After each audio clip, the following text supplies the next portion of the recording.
Gente, como vocês estão? Espero que todos estejam bem e vamos lá começar mais uma lição. Bom, na anterior a gente viu sobre o reinado de Davi e quando ele já estava bem velhinho, ele já tinha perdido alguns filhos e o mais velho dentre os que estavam vivos era Adonias. Adonias queria ser rei, só que Deus não tinha escolhido ele. Ele tinha escolhido Salomão, que é a pessoa que a gente vai ver a história hoje. E bom, o que Adonias faz quando o pai já está bem velhinho? Reúne algumas pessoas que o apoiariam, mais uns animais para poder fazer o procedimento cultural da época, sacrifícios e tal.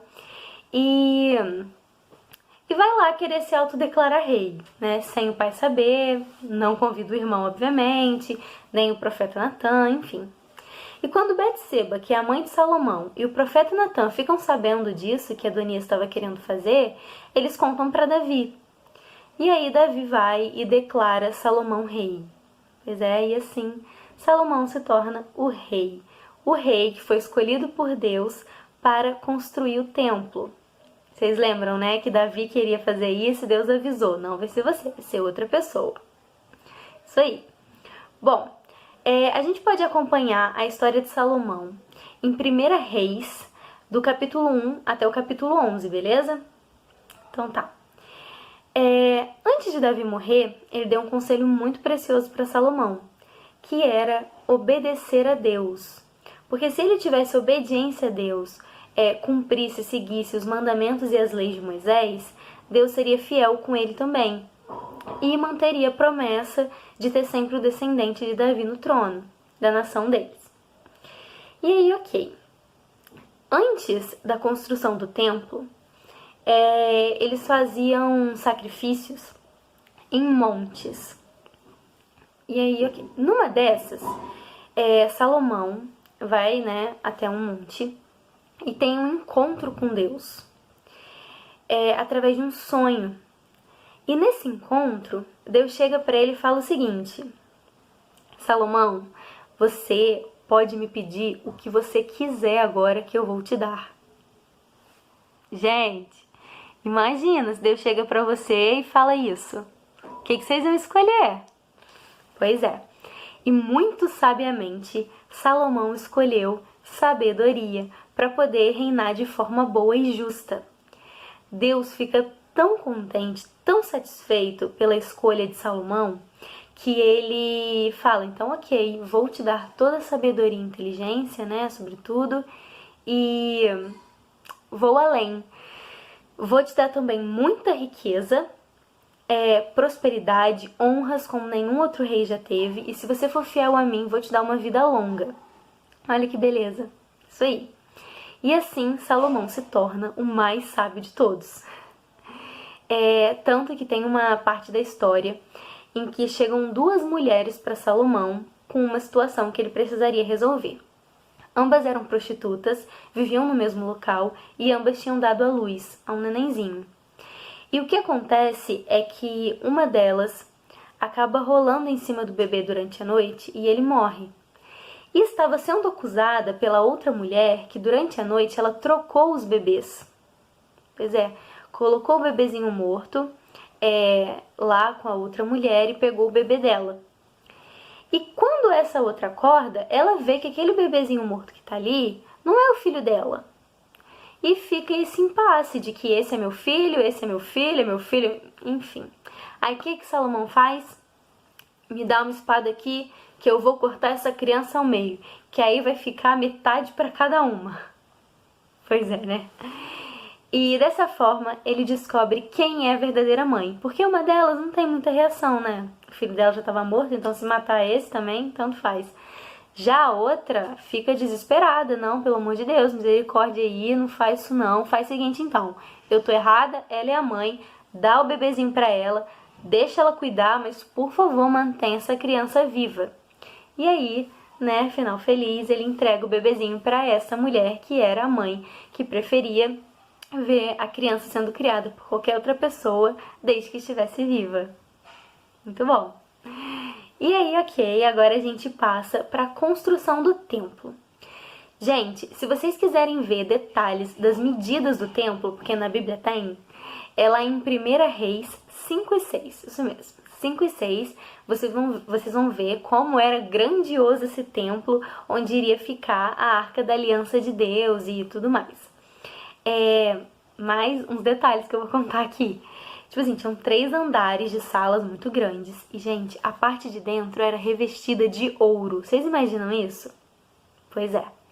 E além do templo, Salomão também criou um palácio para ele. Um palácio gigante, porque para caber o tanto de gente que... vamos lá, gente. Além da fama de sábio de Salomão, ele também tinha uma outra fama, né? Ele era bem mulherengo. Se vocês forem em 1 Reis 11:3, vocês vão ver a quantidade de esposa que ele tinha. Sério. Ele tinha 700 esposas e 300 concubinas. Gente, isso tudo é pra manter a paz, né? Ficar fazendo acordo político ali com casamento, porque... Sério. Só que essa foi a grande... sei lá, o grande deslize, o grande tropeço do nosso rei sábio. Por quê? Bom, ele tinha muitas mulheres. E cada mulher, né, vinha com a sua bagagem de cultura, de crença, de tudo, né, do seu lugar de origem. E aí, o que ele fazia? Ele começou, gente, a adorar os deuses das esposas. Pois é. E haja deuses, tá? Porque eram muitas. Mas, enfim. Ele começou a adorar esses deuses, construiu até lugares, assim, alguns para elas poderem adorar os deuses. E bem, obviamente que isso não agradou a Deus, né? Claro. Ele caiu em idolatria, não respeitou lá as leis de Moisés. Enfim, mesmo sendo um rei muito sábio, muito próspero, muito rico, Salomão pecou. Tamanha a grandiosidade dele, tamanho o erro dele. E dessa forma, claro que teria uma consequência. E Deus, ele cumpre sim a questão para Davi, a promessa para Davi de que sempre teria um descendente dele reinando. Só que os reinos se dividem. É a consequência, fazer o quê? O filho de Salomão é um rei muito ruim, péssimo, sério. O que o pai tinha de sábio, ele, as coisas começam a desandar mesmo depois que Salomão morre, né? Porque em consideração a Davi, Deus ainda mantém ali, e no filho de Salomão que as coisas pioram muito. Porque o que acontece? As coisas começam a desandar. O filho dele, de vez ouvir pessoas experientes, pedir conselhos e tal, não, ele ouvia a colegada dele, os amigos dele, e ele achava que, sei lá, ele tinha que ser super temido, enfim. E aí a gente tem a divisão de reinos. Pois é, depois disso aí a gente tem a divisão de reinos, passa a ser o reino de Israel e o de Judá, né? O reino do norte, o reino do sul, e um reino ali com 10 tribos e meia, mais ou menos, a outra com 2 tribos e meia, mais ou menos, por aí. E, bem, Judá realmente é governada por pessoas ali da descendência de Davi. Já Israel vira bagunça, sério, vira bagunça, porque toda hora, sei lá, surge um rei, outro que é o trono dele, vai lá, mata, toma o lugar dele. Então não tem uma família ali certinha, é um Game of Thrones mesmo. Uma briga. Essa é a consequência do povo. Aguarde aí os próximos capítulos e fiquem com o Léo agora. Fiquem com Deus, beijos. E aí, meus queridos alunos, como é que vocês estão? Tudo beleza? Espero que vocês estejam bem. Então vamos dar continuidade aí para nossa história. A Lara já contou a história de Salomão, muito legal. Então vamos fazer algumas aplicações. Partiu! Pessoal, imagina que vocês assim encontram uma lâmpada mágica e quando vocês passam a mão nela assim, sai um gênio e aí você pudesse fazer 3 desejos, cara. Qual desejo você ia escolher, cara?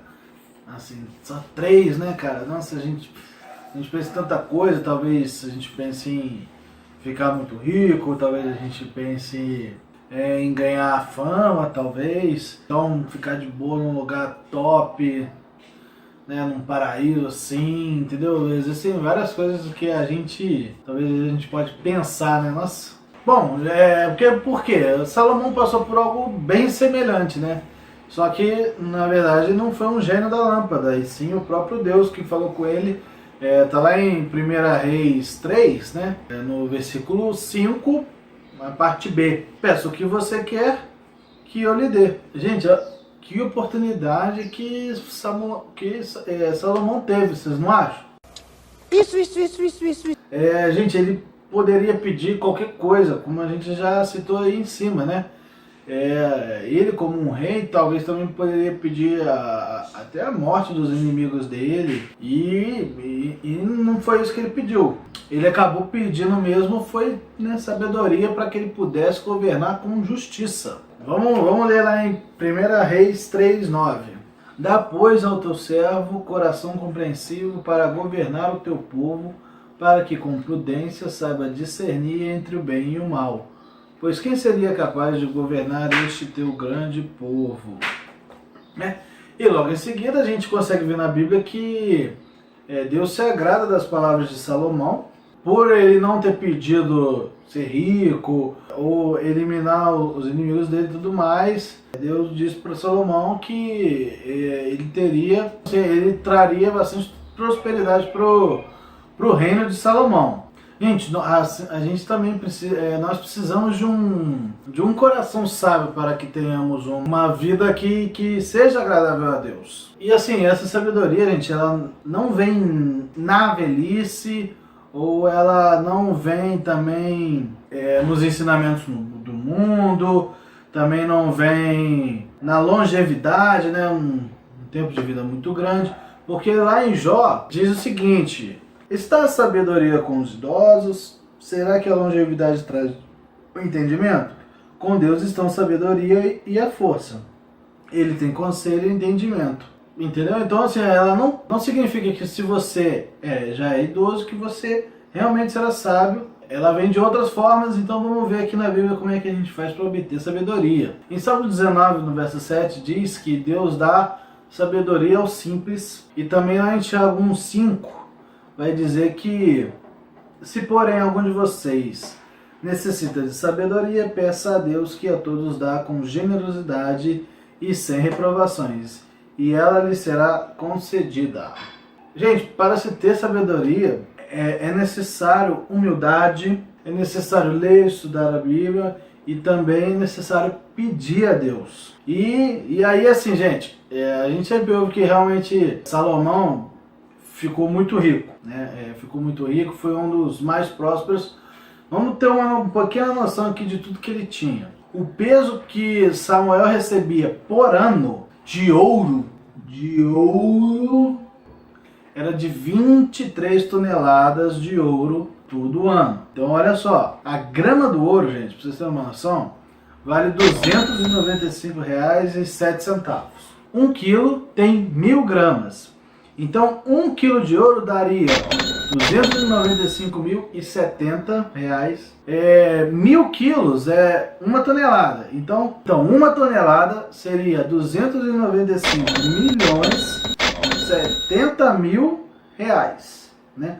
Só que eram 23 toneladas, o que vai para quase 7 bilhões, seria 6,8 bilhões de reais por ano, fora o que ele recebia dos comerciantes e dos negociantes lá e dos reis das Arábias, porque como ele ficou muito famoso, os reis de outros lugares vinham com presentes para ele para dar, para poder ouvir sobre, para poder ver de perto, né, o Salomão e ver sobre a sua sabedoria. Pra vocês terem mais uma noção, ele para colocar num jardim, num bosque dele, desculpa, ele fez 200 escudos grandes de ouro puro, que pesava quase 8 quilos, acho que era 7,2 quilos, 200 escudos menores, para enfeitar, né?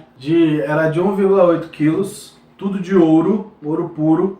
O trono dele era de marfim coberto de ouro.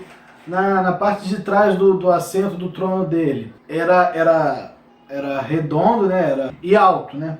Era bem alto. E ainda no trono tinham 2 braços assim, e para ele apoiar o braço, no final de cada braço tinha um leão de ouro.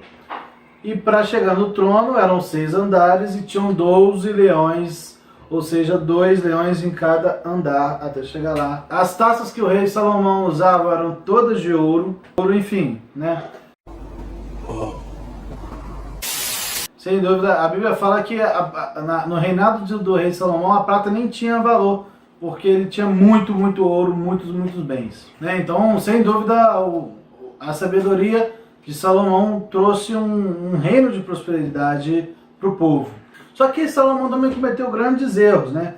Lá em 1 Reis 11, diz que Salomão ele amou muitas mulheres estrangeiras e esse foi o início de sua queda. Ele acabou firmando aliança com outras nações para o casamento, para que ele pudesse casar. E aí acabou que, por ele ter tido muitas esposas e tudo mais, na sua velhice, acabou sendo pervertido o coração pelas suas esposas e concubinas. E assim, ele não só se aliou às esposas na adoração a ídolos, como também ajudou na construção de templos e altares para esses ídolos. Assim, na Bíblia não fala que Salomão ele abandonou o Senhor, mas ela deixa bem claro que o coração de Salomão não era fiel ao Senhor como era o de Davi, seu pai. Então, assim, embora ele tenha recebido sabedoria, gente, ele também tinha a condição dele de pecador.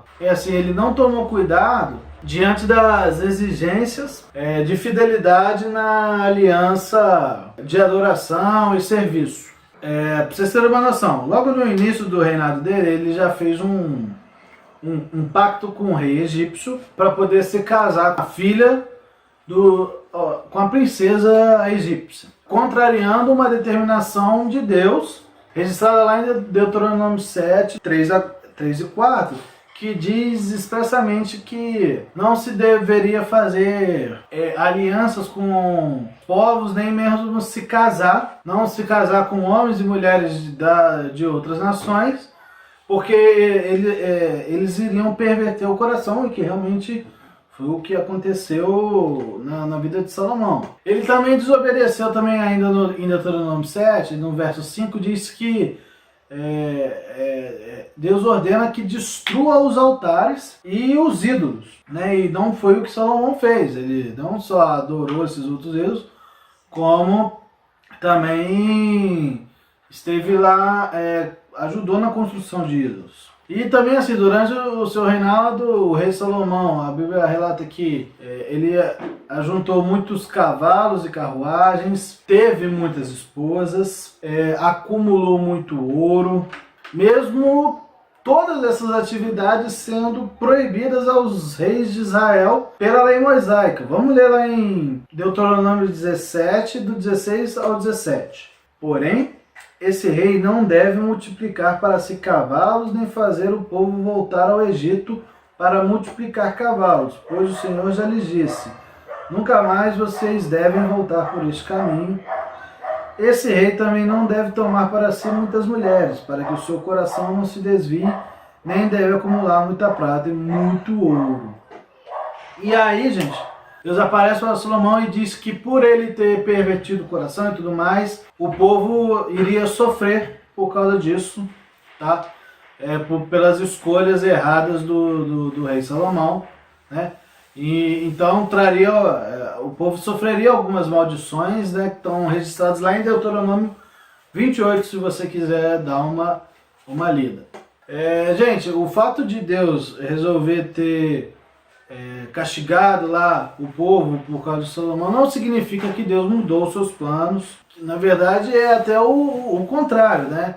Revela que Deus cumpre as suas promessas, porque ele deixa muito claro, quando ele estava falando com o povo, sobre o que aconteceria se o povo servisse ele de coração, em verdade, e o que aconteceria se o povo o abandonasse. Então, como o rei ele estava pervertido, né, com a adoração a ídolos e tudo mais, ele acabou trazendo também uma maldição para o povo, né? Gente, vamos lá. Samuel ele viu o cumprimento das promessas que o Senhor fez a Abraão lá em Gênesis 12.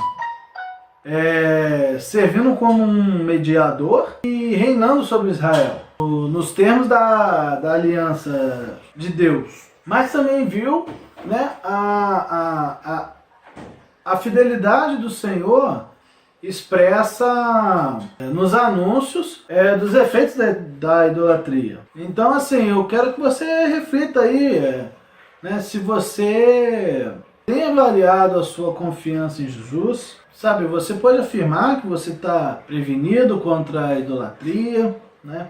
Talvez a nossa idolatria pode ser outras, né? E assim, o que talvez esteja atrapalhando você, a sua fé no dia a dia. Vamos se lembrar que o coração tem que ser de todo fiel ao Senhor, ele tem que ser completamente fiel ao Senhor. Vão haver diversas consequências ruins caso isso não seja a verdade dentro do nosso coração, tá bom, gente? Espero que vocês tenham gostado dessa explicação, que Deus abençoe vocês, vamos continuar orando para que tudo isso se resolva o mais rápido possível, a gente possa voltar a estar indo lá na igreja, tá bom?